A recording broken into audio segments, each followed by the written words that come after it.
Agad na nagtrending sa ex ang Barda, Jack Roberto at Barbie Fortesa matapos formal na i-anunsyo ang hiwalayan nila ng ex-boyfriend na si kapusohang actor Jack Roberto sa pamamagitan ng Instagram post.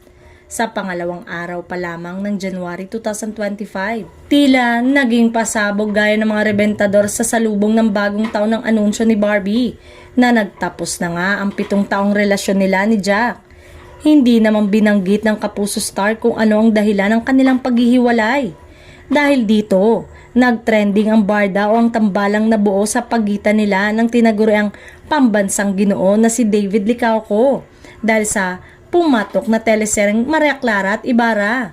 Narito ang ilan sa mga reaksyon at komento ng netizen. More to come for Barda. Sorry B, but I am happy. I look forward success mo as an actress. At as Barda Love Team, wala nang pwedeng makapigil. Finally, single na si Barbie. Single na rin si David.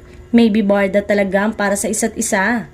May kinalaman kaya ang Love Team? May third party kaya?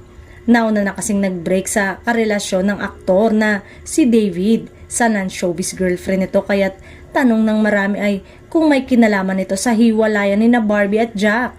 Samantala, wala pang tugon, reaksyon o pahayag ang kampo ni na Barbie at Jack tungkol dito.